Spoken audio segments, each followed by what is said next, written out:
I would ask both yourself and Prof this question. And just looking at part of that report now, it says as many as 80.6% are happy to be living in Lagos and will not consider living for another city. Yeah. Now, I remember some years ago, there was this report that said the Nigerians are the happiest people in the world. And I'm wondering if 80% of the people that were polled in this report were from Lagos. What is it that keep people so happy in Lagos, in spite of the madness that you experience sometime, in the midst of traffic, cursing and swearing and everything, but people still get out of it and sit down and have a bottle of beer? All right. It is the spirit of Lagos. I'm sure Prof can go Prof, into please help. more detail about that. Well, don't discountenance those figures. The truth is this, that you ask the average Lagosian, would you rather live elsewhere? And the answer you get is, No. Forget it. And then you ask yourself, you complain about the traffic. You say your work is stressful. And then somebody is saying, let's transfer you to Oshogbo so that I can have peace. Say, no, I'm not going to any Oshogbo, I'm remaining in Lagos. You know, I mean, if with this not to disrespect Oshogbo in any way, I'm only saying that people want to be here. I remember once I read an interview where Chief Rashidi Gbadamosi, if I got him the words right, I'll just paraphrase. The man said, look, the longest I can live this chaos called Lagos is just 4 weeks. I just must return. And I guess that it is like that for many of us. It has Likeable chaos. Yes. Yeah, it has its pull. You know, it has its attraction. It's not easy, you know, to describe, but that's why we call it the spirit. This is just the place. So how are you getting your message across? Well, Okay. In the first place, we, like I said earlier on, history is a major part of this. And we're reenacting history in different formats. We're doing docudramas. And let me mention here first that there's a very interesting docudrama coming out next month. We don't have the details of where or how yet, but this is one that traces history, traces music and entertainment from the 30s up to today.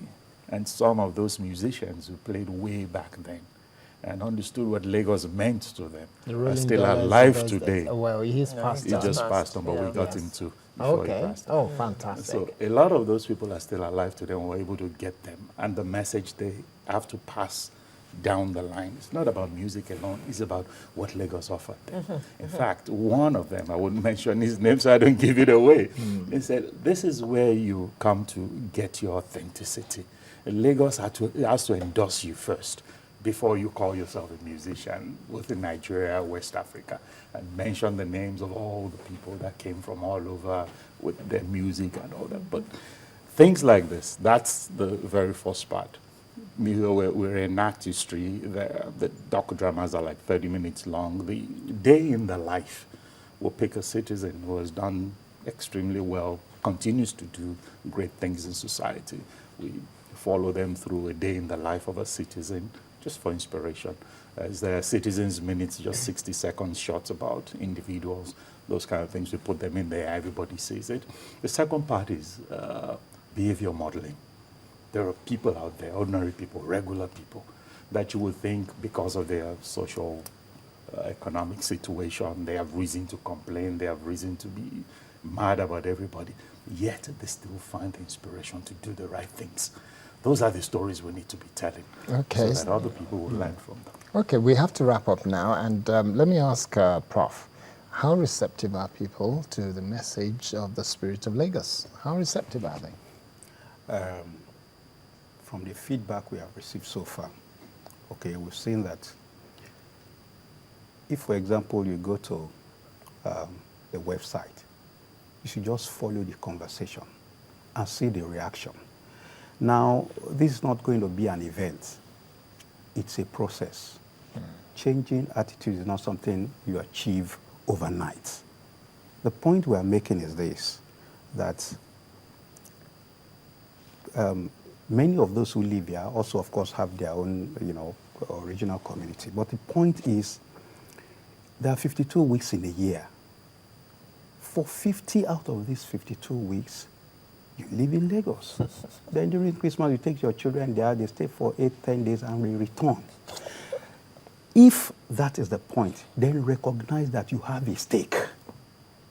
Recognize that this is where you spend the bulk of your life. At any rate, note that unlike those days when people grow old and return home, we are beginning to have a situation where people say, I'm not returning home again, I'm staying here. This is home. This is home. That is what Lagos is. Okay. And if that it is what it is, then just do your bit. Okay.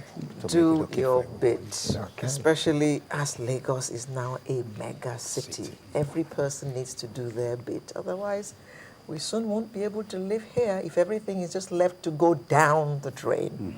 If every man does his bit, we'll have a better Lagos. That is the message of the Spirit of Lagos, and we've been discussing that with Professor Abolade Adeniji of the Department of History and International Studies of the Lagos State University, as well as Mr. Olaniyi Omotosho, who is a project director, Spirit of Lagos. Thank you both for coming. Thank you very much. And telling us about the Spirit of Lagos. I think I'll be adding my bits to the website, spiritoflagos.com. I will go and find a bit where I can put comments and some of my experiences. I invite you to make a pledge. You can make a pledge. This is what I'm going to do. And it would amaze you to see the pledges people have been making. Oh, wow. It's so inspiring. I will not we'll throw go. litter on the street. Oh, great. That's a great start. Thank you very much for coming. right. Thank you. Sunrise will return in just a moment. Please stay with us.